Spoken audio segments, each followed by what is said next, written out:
You're listening to the AI Moment with me, Jonathan Wagstaffe. And me, Danny Denhard. And today we're going to look at a number of things that I've been seeing and Danny's also been seeing across the summer. And we've come up with 4 things that we think are kind of mindset shifts that people, we believe, should go through in order to get the most out of AI. And they're nicely grouped. 2 of them are to do with the way you input the AI, and 2 of them are to do with the way you get outputs from the AI.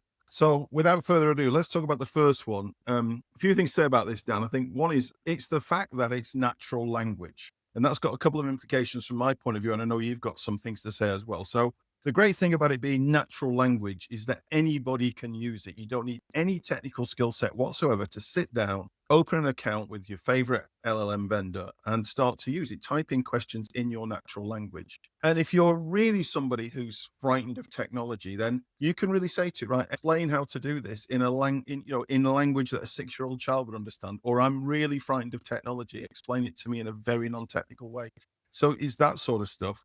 And what that begets is this idea that you shouldn't really be treating it like a piece of software. You should treat it like a smart person who knows nothing about you, but lots about everything else. So you sort of start to dialogue with it as if it was an intern or an assistant or a smart person. Yeah. What's your thoughts, Dan? Yeah, completely agree. The extension to what I would say around being natural language is the shift away from keyword and keyword search. So don't think of it as a comparable to Google, because it is slightly different. So Google engineered us to search keywords and random string of keywords to give us the results that we might be looking for. LLMs are prompt-based because what they're attempting to do is give us an output and answer. So natural language is something that will always be better than a load of keywords thrown together because LLMs need the context. Google often has that from your search browser behavior already.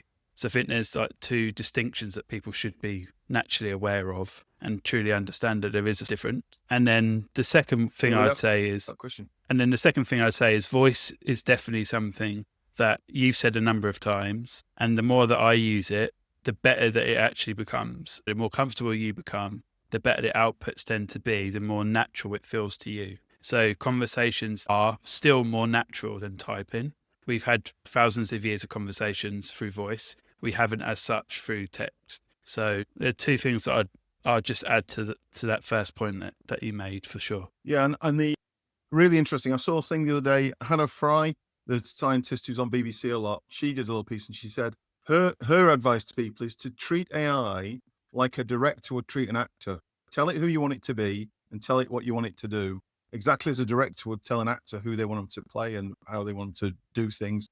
I thought it was a smashing little summary on that one. So that's number 1. Natural language is a key thing, but it really only works if you have a mindset shift about how you're going to work with it. Now, the second one related to that is, this is brilliant, and so many people miss this. This is the first software in history where if you don't know what to do, you can ask it to tell you. So it doesn't matter what you're trying to do, be it the simplest thing or the most complex thing. If you don't know how to start, just tell it to give you a step. Tell me step by step how I do this thing. And it's absolutely brilliant for that. It means you can do anything with it. If you've got the confidence to try, you can do anything with it. Yeah, exactly. And what a lot of people haven't necessarily understood with meta prompting, so when you ask it to help you, is it'll kind of nudge you into what you want it to have. But if you write down a few bullet points, that little bit of context, that context window is vitally important to help you or your team members get the most out of it. My little tip is 3 to 5 bullet points that you have written out or that you want to talk through, and then have something that it can give you the meta prompts that can tell you what to prompt, and then you can tweak it each and every time. So that's my little extra advice on that one. Yeah. And also you can of course, you can say to it, when you've talked to it, you can say, ask me any questions if there's anything else you need to understand. Keep asking me questions one at a time until you've got enough to give me a good answer. So it's great from that point of view. So those 2 are the 2 input things. And then the other 2 are the output things. So number 1 is, we've talked many times about the fact that the big models will hallucinate, and they're all getting better at this, but they still do sometimes hallucinate.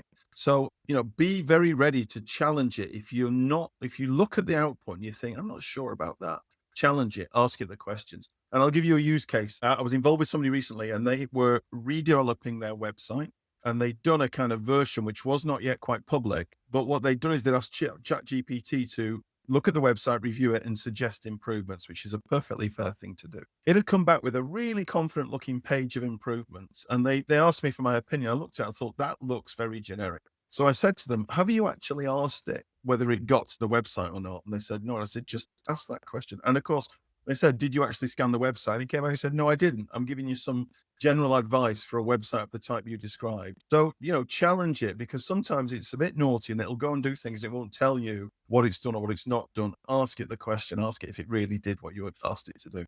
That would be my point 3. I always ask for clarification if you're unsure, is what I'd say, to get it to verify, validate and verify where it's come from. And there's something I like doing with certain models is saying, explain to me like an X-year-old, so a 10-year-old, 15-year-old, 21-year-old. Perfect. Because what that enables you to do is it can either dumb it down or it can help you understand what its logic is and how it's got to that answer as well. Exactly. And you lead me nicely on to point 4, Danny, which is also question it if the answer you get is not clear. So if you are happy that the answer is a real answer, but it's not clear to you or you disagree with it. And I'll give you a great example here. There's a guy who said he'd been to ChatGPT and he told it about his firm, and he'd asked it, who are my competitors? And it came up with a list, and he said, well, 4 or 5 of them were right. They were the ones we bump into.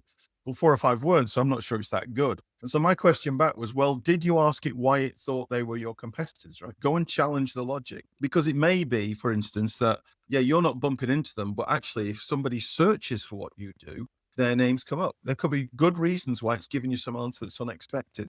So if you're convinced the answer is not hallucinating, but it is unexpected, feel free to question and dialogue. And again, this is different to our with software. Historically, we ask it a question, it gives us an answer, we go away. With these things, it's much more of a dialogue, I believe. Definitely. And something I'd say is if it goes off and searches the web for some results, always ask for its sources. Sometimes, or very often, it'll give you a little preview of the sources. If you're unsure or you're not 100% confident in the result, ask for it to verify or validate the sources, because that way you can double check it and you can analyze it against the answer.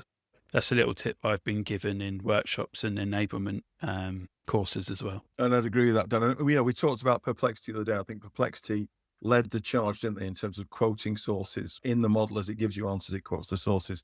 I think the others are having to catch up there, but it's always worth checking those sources because they're not always what they appear to be. So there we are. That's the 4, Dan. That's number 1. It's natural language, which allows you to interface with it much better. Number 2 is you can ask it what to do. If you're not sure, it will tell you. Number 3 is challenge it if you think it's hallucinating. Ask it whether it really did go and do the things that you wanted. And number 4 is if the answer's not clear, again, ask it more questions about why it got to that answer. Why does it think that? Why did it give you those bits of information? And there we have it. Great. There's a lot there, Jonathan. And the 4 really simple headers people can go off and almost create like a cheat sheet or a check sheet for the next project. You've got a great 4 there. Thanks very much. Good to see you, my friend, and I will see you next time. See you next time. Thanks for listening today, everyone. If you liked what you heard, please give us a rating and review in any of the podcast players. We have a supporting newsletter, which is aimoment.co.uk, that comes out on Mondays and Fridays with every pod, and we dive a little bit deeper. So please subscribe there. Have a great week, and we'll see you soon.